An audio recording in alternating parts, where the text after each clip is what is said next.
नमस्कार मित्रों, ये है आपके सामने अरविंद केजरीवाल के भ्रष्टाचार का शीश महल।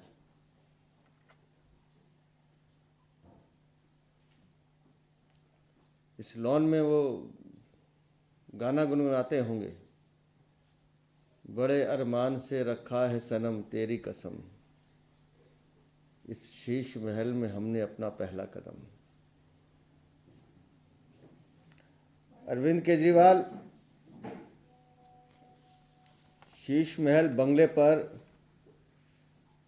सीएजी की जिस रिपोर्ट का हवाला लगातार दिया जा रहा है, उसमें तो मात्र 33 करोड़ 66 लाख का खर्चा बताया गया है, जो एक सिर्फ फिगर है, क्योंकि वो सीएजी रिपोर्ट 2022 तक जो खर्चा हुआ उसको इंगित कर रही है। और हमारी जानकारी के हिसाब से कई सारी चीज़ें छुपाई गई हैं आपके इशारे पर, और अभी 2023 और 2024 का खुलासा तो होना बाकी है। सीएजी की रिपोर्ट में सबसे ज़्यादा जो ऑब्जेक्शन आया है वो आया है कि हाउस की कैटेगरी तय करने में, कि ये किसने अथॉराइज किया कि आप इसमें रहोगे। फिर उस कैटेगरी को बढ़ाने का प्रस्ताव है, फिर उस बढ़ाने के प्रस्ताव को एक इमरजेंसी घोषित किया गया है कि ऐसी क्या इमरजेंसी थी कि आप इतने उतावले थे इस महल में घुसने के। और फिर कभी कहा गया कि कुछ पोर्शन इसका जो है वो स्ट्रक्चर ऐसा है कि कभी भी हटाया जा सकता है, अस्थायी है, और कभी सर्वेंट क्वार्टर इसमें जोड़े हैं, कभी घटाए। मतलब सीएजी की रिपोर्ट में बड़ी बारीकी से अरविंद केजरीवाल के काले कारनामों का और उनका जो शैतान दिमाग है, क्या उस समय सोच रहा था, उसके बारे में डिटेल रिपोर्ट है। सीएजी ने 139 सवाल खड़े किए हैं, 139, डीयूएसी और दिल्ली नगर निगम की परमिशन के बिना आपने इस बंगले को बना कैसे दिया। जो मुख्यमंत्री दिल्ली में अपना शीश महल अनऑथराइज कंस्ट्रक्शन करके बनाते हो, वो दिल्ली की जनता को क्या संदेश दे रहे हैं, ये इस बंगले से मैसेज जाता है। और मैं दावे के साथ कह रहा हूं कि अगर इस बंगले की वास्तविक कीमत का अंदाजा लगाना है तो हमें पीडब्ल्यूडी के साथ साथ अनेक सरकारी विभागों के खातों की जांच करनी होगी। 11 अक्टूबर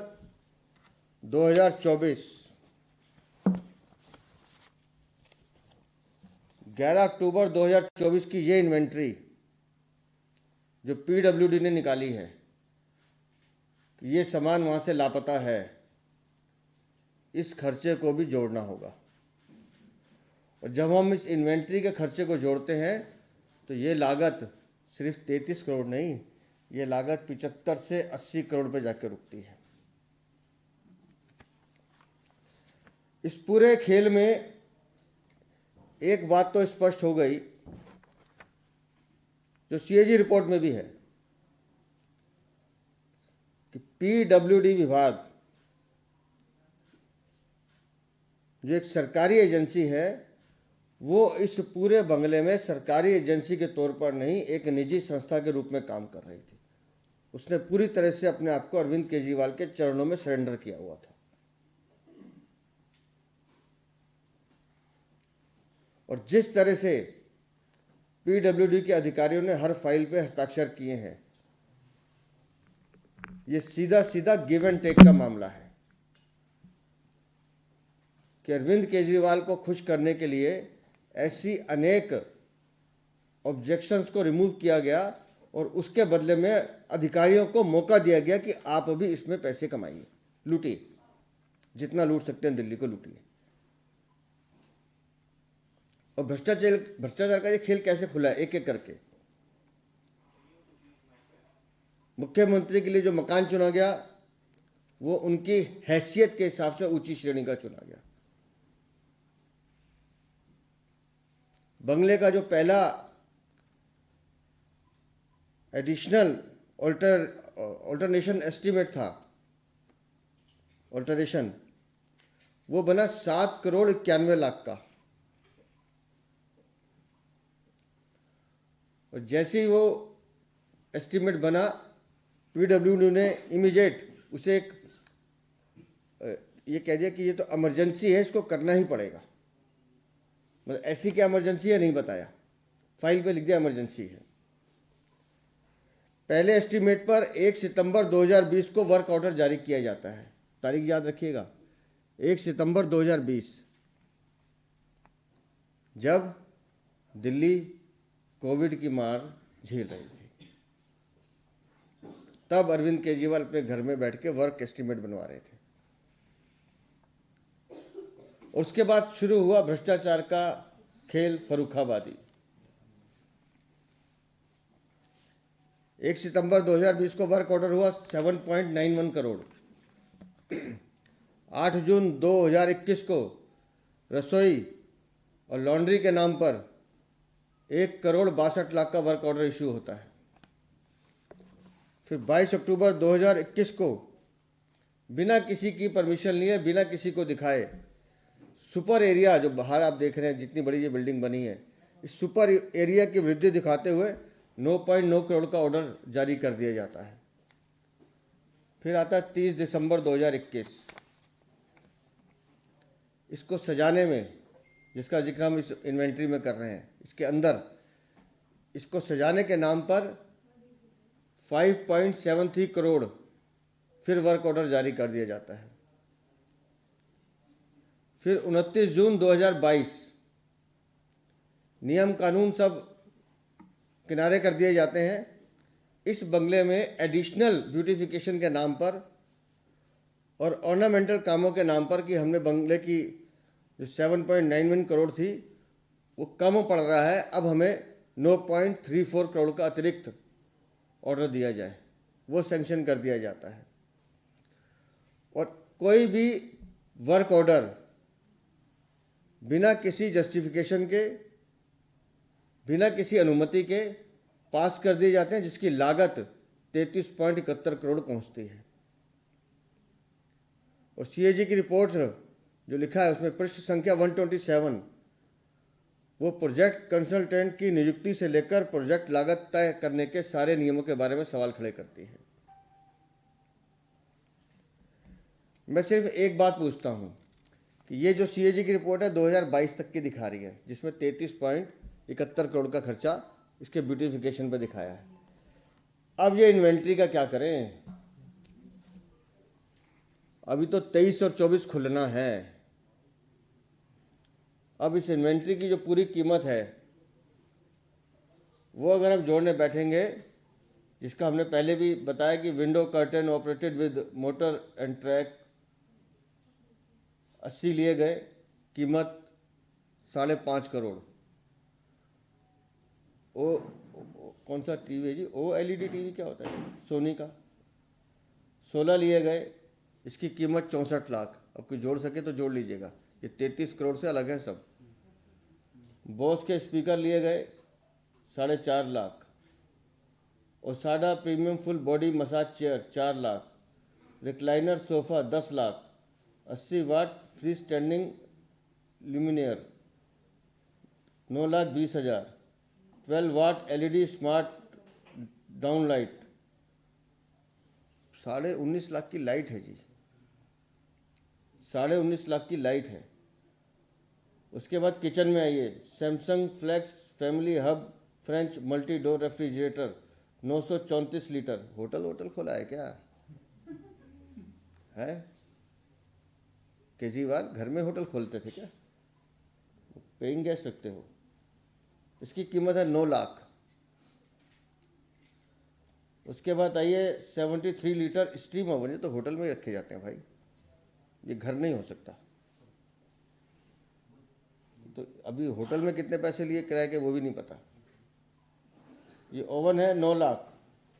उसके बाद 50 लीटर 100 वाट माइक्रोवेव ओवन, ओहो 6 लाख। ये अगर उसको मिल जाते उस ज़माने में ओवन, इतने बड़े बड़े, कौन था वो जिसने वो तंदूर हत्याकांड किया था, उसको तंदूर लेने की ज़रूरत ही नहीं पड़ती। हाँ,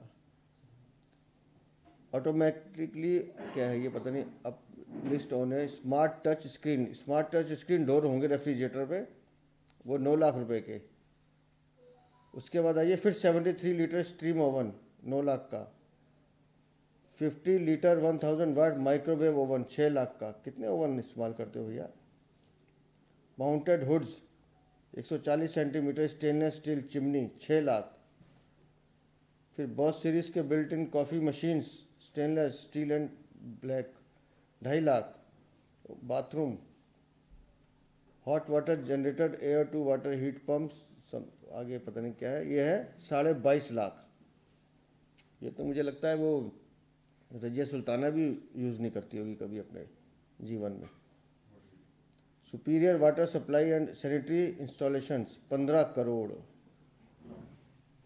15 करोड़ जो हम बार बार कह रहे हैं, क्योंकि इसमें टॉयलेट सीट का जिक्र नहीं है, तो ये मुझे लग रहा है वही होंगे ये superior water supply and sanitary installations.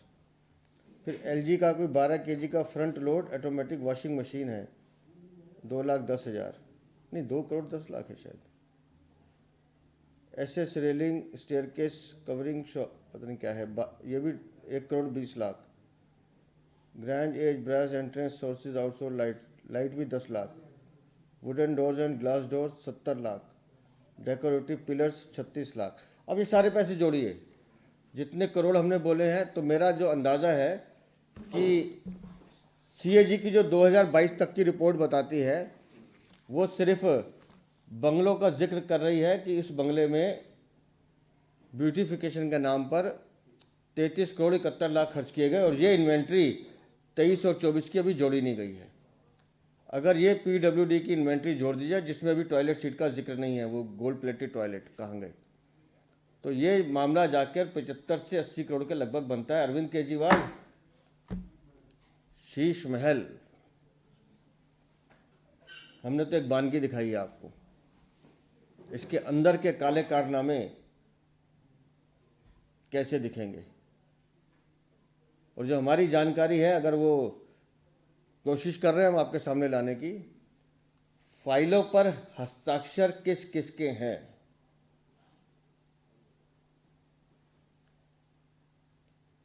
PWD के अधिकारी बना रहे हैं, लेकिन इनके परिवार के सदस्य उस फाइल पर सिग्नेचर करते हैं कि फला फला ठेकेदार की पेमेंट इमीडिएट कर दी जाए। आएगा वो कागज़ भी सामने आएगा, तो आपके सामने दिखाएंगे कि आखिर इस भ्रष्टाचार के खेल में अरविंद केजरीवाल के साथ और कौन लोग हैं जिन्होंने दिल्ली को लूटने का काम किया है, दिल्ली को ठगने का काम किया है, दिल्ली को धोखा देने का काम किया। अरविंद केजरीवाल, ये है तुम्हारी काली कमाई के कारनामे। तुम अभी सिर्फ शराब घोटाले में जेल गए हो, अभी तो ये शीश महल बाकी है, और तुम्हें दिल्ली की जनता को जवाब देना होगा।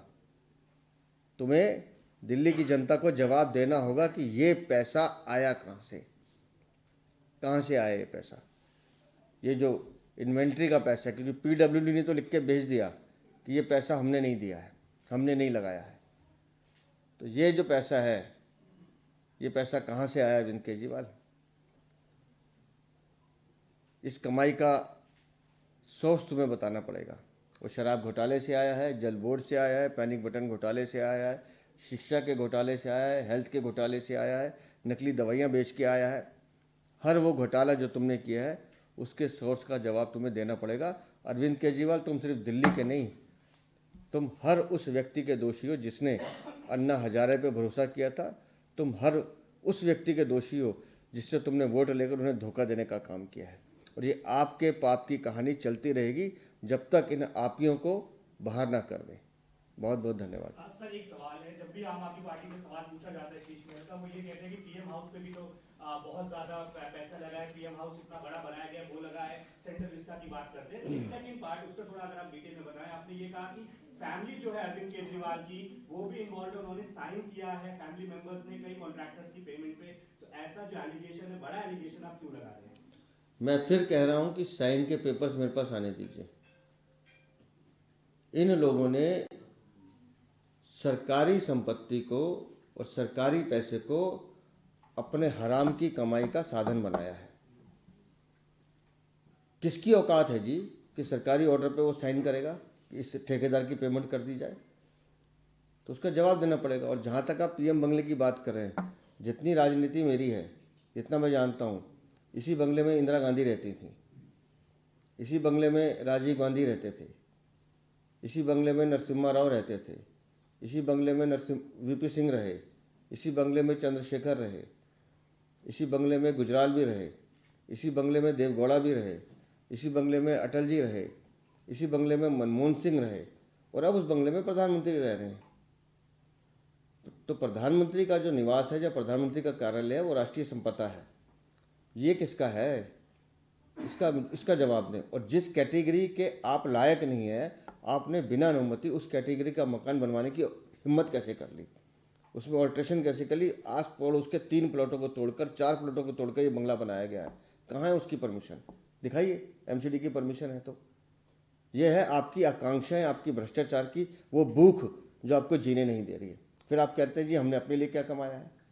तुम्हारे में हिम्मत है, अगर तुम्हारी औकात है तो आज अपने पीडब्ल्यूडी अधिकारी को कहो कि इस बंगले को खोल दें, और दिल्ली की जनता करे फैसला, इस शीश महल पे वोट करे।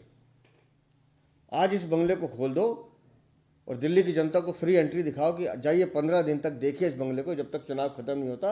अगर आपको लगता है कि अरविंद केजरीवाल ने ये दिल्ली की जनता के लिए किया है तो अरविंद केजरीवाल को वोट देना, और नहीं तो अगर अरविंद केजरीवाल ने ये अपनी अय्याशी के लिए बनाया है, अपनी ऐशगा बनाई है, अपनी आराम प्रस्ती के लिए बनाया है, तो फिर दिल्ली की जनता तय करेगी कौन ठीक है कौन गलत है। सर, मनीष सिसोदिया ने अभी कहा है कि जिस प्रकार से सीएजी की जो रिपोर्ट आई है उस पर काउंटर करते हुए कि प्रधानमंत्री इतने महंगे सूट पहनते हैं, करोड़ों के बंगले में रहते हैं, क्या उसका सीएजी रिपोर्ट आई है? तो हम तो कह रहे हैं ना, प्रधानमंत्री का कपड़े अगर जो पहनते हैं वो हम सबको पता है कि प्रधानमंत्री क्या पहनते हैं।